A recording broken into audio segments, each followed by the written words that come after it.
Tel Aviv was hit by Iranian ballistic missiles. On Friday night, 2 days ago, the sky above the city suddenly turned into a sea of fire. Not fireworks, not a military exercise. This was a real attack. Dozens of ballistic missiles streaked through the darkness of the Middle Eastern sky, leaving long white trails like chalk lines across a blackboard. Below them, the world's most famous air defense system, the Iron Dome, went into overdrive. Interceptor missiles launched one after another. Bright lights shot upward. Geometric patterns formed in the night sky. For a moment, it almost looked like a massive light show. Then the explosions began. One missile slipped through, then another, and several of them slammed into residential areas in the heart of Tel Aviv.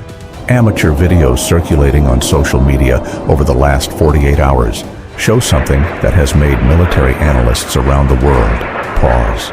Israel's defensive shield, long considered nearly impenetrable, appears to be under real pressure. Today, March 9, 2026, the conflict between Iran and Israel that began only 10 days ago has already evolved into something far larger than a regional confrontation. This is not a lightning war. This is not another proxy conflict. This is an arsenal war, a war of industrial capacity, a war of economic endurance, a war where victory may not be decided by who shoots more accurately, but by who runs out of ammunition first. And the big question right now is this: is the Iron Dome truly starting to struggle? Or is Iran's strategy of launching thousands of cheap drones rewriting the rules of modern air defense?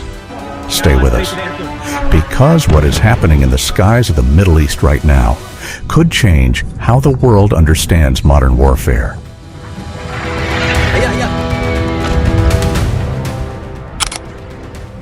To understand what is really happening, we need to go back 10 days. February 28th, 2026. At around 3 a.m. Tehran time, Iran's senior military commanders received an urgent intelligence report. The report suggested that a combined U.S.-Israeli strike could begin within hours. But not in the way the world expected. In the western Iranian desert, hundreds of missile launch vehicles that had been hidden inside underground tunnel networks began to move. In complete darkness, without lights, they took their launch positions. A few hours later, the Iranian sky turned into a highway of missiles. Ballistic missiles, models like Imad and Ghadr, began launching one after another toward their targets. Each missile carried heavy warheads capable of striking hundreds of miles away. But those missiles were not alone. Alongside them flew thousands of Shahed 136 drones. Cheap attack drones with simple engines that produce a distinctive buzzing sound, often compared to a chainsaw in the sky. At the same time, Israeli radar systems began detecting something unusual. Screens inside Israel's air defense command centers started filling with red dots. Not dozens, not hundreds, but thousands. One Israeli radar operator, whose internal communications were later leaked, said a phrase that has since circulated widely among military analysts: "They're darkening the sky." And from that moment on, Israel's air defense network faced the most serious test in the country's history.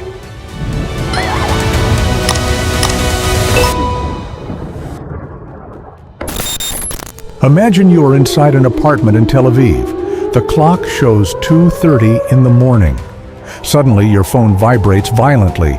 The emergency alert app sounds. Civil defense sirens begin to wail across the city. You have about 90 seconds. You wake up. You run down the stairs toward the underground shelter with dozens of other residents in the building. Outside, the sky begins to glow. The first sound you hear is not an explosion. It is a sharp hiss, the sound of Iron Dome interceptor missiles launching into the air. Then, the booms begin, one after another, as if a giant hammer were striking the sky above the city. Inside the shelter, people stare at their phones. Security camera footage from skyscrapers begins appearing across social media in real time. A point of light appears in the sky. Then that point suddenly splits into multiple fragments. Some Iranian ballistic missiles release additional warheads mid-flight, forcing defense systems to decide which targets must be intercepted first. And then comes the sound everyone fears most. Impact, not in the sky, but on the ground. The shelter shakes. Dust falls from the ceiling. Someone screams. An elderly woman begins to pray. Outside, on an empty highway, a massive crater forms. Asphalt is ripped apart. Cars catch fire. Thick black smoke rises into the air. This is not a distant border. This is the economic heart of Israel, and several Iranian missiles have just broken through the defense.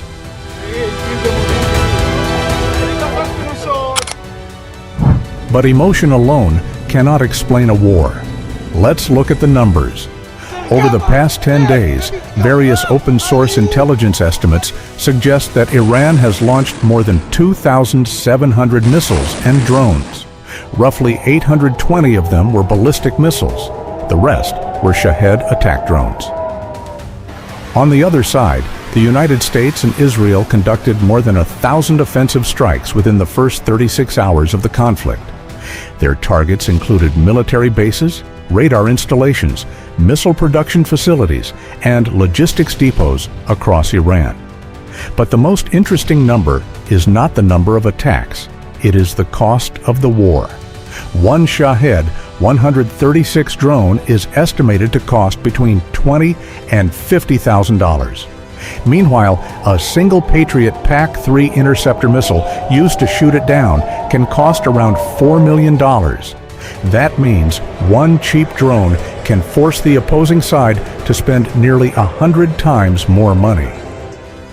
Within the first 100 hours of the conflict, analysts estimate that interceptor costs alone reached billions of dollars. The Iron Dome itself uses Tamir interceptor missiles costing roughly $50,000 to $100,000 each. The problem is simple.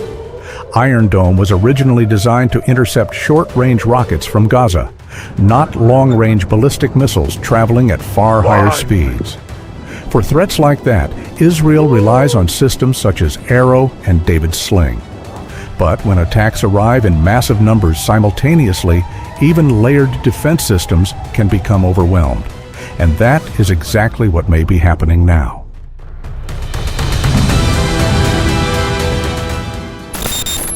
Amid an intense information war, there is one perspective that is often only partially heard. Iran's perspective. From the first day of the conflict, Iranian officials have insisted that their primary targets are U.S. and Israeli military installations, not civilians, not neighboring Gulf states. Iran's foreign minister has repeatedly emphasized that Iran has no strategic interest in attacking regional neighbors. However, when several energy facilities in the Gulf region suffered damage, Iran quickly suggested the possibility of false flag operations. According to Tehran's narrative, attacks on regional energy infrastructure would actually benefit Israel by provoking anger among Arab states against Iran. Is that claim accurate?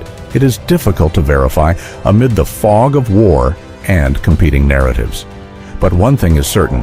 In modern conflicts, war is not fought only with missiles and drones. It is also fought with narratives. And the side that controls the narrative often shapes global perception.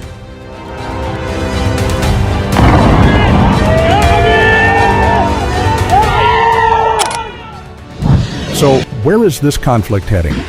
The United States and Israel still maintain a significant technological advantage, but their greatest challenge right now is production.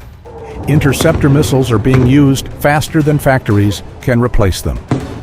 Meanwhile, Iran relies on a different strategy: mass production of cheap drones. If one drone is destroyed, thousands more remain. This creates a unique economic dilemma in modern warfare. One side relies on expensive advanced technology. The other relies on quantity. Amid this situation, Israel is developing a laser defense system known as Iron Beam. If this technology becomes operational at scale, interception costs could drop dramatically, from tens of thousands of dollars per missile to just a few dollars per laser shot. However, the system still has limitations. weather conditions, dust, and distance can all affect laser performance, which means the aerial conflict in the Middle East may continue for some time before new technology truly shifts the balance.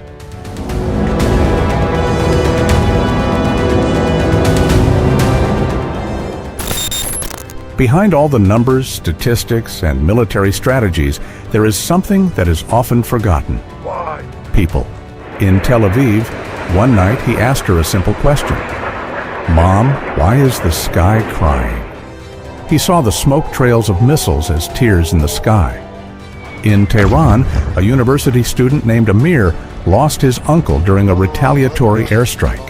His uncle was not a soldier. He worked as a technician at an energy facility. But bombs do not ask questions before they fall. In Baghdad, a taxi driver named Karim survived a missile strike near the green zone. His car was destroyed. Now, he has lost the income he relied on to feed his family. War is never truly black and white. War leaves scars on every side.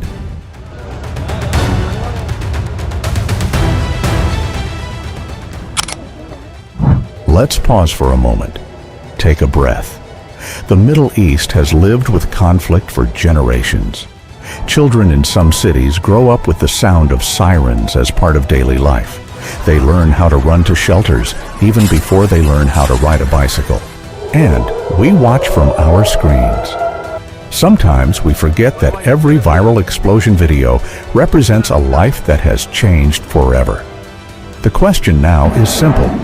Will this conflict be remembered as the beginning of a larger war? Or will it become another reminder that even the most advanced military technology cannot remove the human tragedy of war?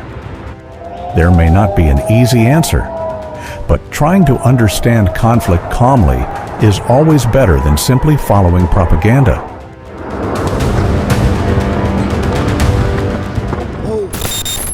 The conflict between Iran and Israel is still evolving. Every hour brings new developments. Every day brings new information from the battlefield. We will continue to monitor the situation and bring you the latest analysis. If you feel this video offered a broader perspective on the conflict, pressing the like button helps YouTube recommend it to more viewers. And in an era of information warfare, thoughtful perspectives matter. Now we want to hear from you. Do you think the Iron Dome is truly struggling against these attacks? Or could this be part of an information war being fought just as intensely as the one in the sky? Share your thoughts in the comments. And if you haven't subscribed yet, consider hitting the subscribe button. In the next video, we'll explore Israel's Iron Beam laser system and how it could change the future of air defense. Thank you for watching until the end. We'll see you in the next report.